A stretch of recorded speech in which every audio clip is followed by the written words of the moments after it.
গায়ত্ৰী মন্ত্ৰ হৈছে সৎবুদ্ধিৰ মন্ত্ৰ। ওম ভূৰ্ভুৱঃস্বঃ তৎসবিতুৰ্বৰেণ্যং ভৰ্গো দেৱস্য ধীমহি ধিয়ো য়ো নঃ প্ৰচোদয়াৎ। আজিৰ কাহিনী ঔষধৰ 3টা লাভ, অৰ্থাৎ দৱা কে 3 লাভ। এজন কাহি থকা বেমাৰী আছিল।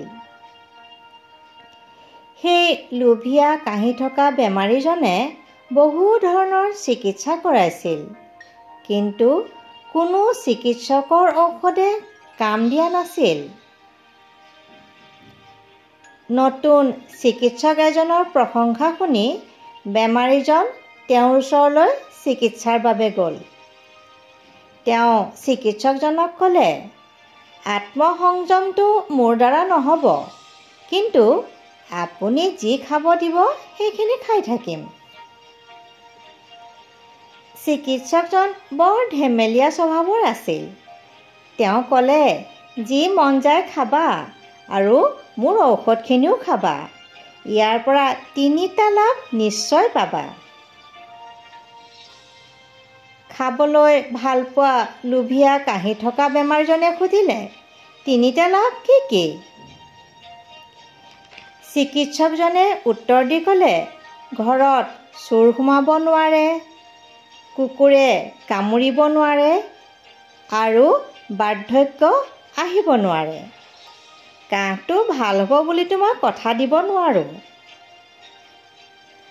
কাহৰ বেমাৰীজনে ঔষধ খাবলৈ আৰম্ভ কৰিলে। কাহটো ভাল হোৱা নাই। জিভাখনক নিয়ন্ত্ৰণ কৰিব নোৱাৰাৰ বাবে তেওঁ নিজৰ মনৰ পচন্দৰ বস্তুবোৰ খাই ফুৰিছিল। এদিনাখন তেওঁ চিকিৎসকজনক সুধিলে, কাহটোতো কম হোৱা নাই, তেতিয়াহ'লে যি 3টা লাভৰ বিষয়ে আপুনি কৈছিল সেইকেইটা লাভ কেনেকৈ হ'ব? চিকিৎসকজনে ক'লে, আত্মসংযমী যদি হ'ব নোৱাৰা তেতিয়াহ'লে কাহটো বাঢ়ি যাব। কাহৰ কাৰণে গোটেই ৰাতি সাৰে থকাৰ ফলত চোৰ নাহে। দুৰ্বলতা বাঢ়ি যাব, কঁকাল পৰি যাব, লাঠিৰ সহায়ত চলাফিৰা কৰিব লাগিব। গতিকে কুকুৰে ভয়তে কামুৰিবলৈ নাহিব। তৃতীয়টো হৈছে যুৱ অৱস্থাতে আওমৰণে মৰিব লাগিব। গতিকে বৃদ্ধাৱস্থা অহালৈকে জীয়াই থাকিবলৈ প্ৰয়োজনেই নহ'ব। লোভীয়া স্বভাৱটোৰ বাবে কিমান লোকচান হ'ব পাৰে সেইটো শুনি বেমাৰীজন চিন্তিত হৈ পৰিল। তেওঁ নিজৰ অভ্যাসটো শুধৰাই ল'লে আৰু কোনো ঔষধ নোখোৱাকৈয়ে কাহটো ভাল হৈ গ'ল। ধন্যবাদ।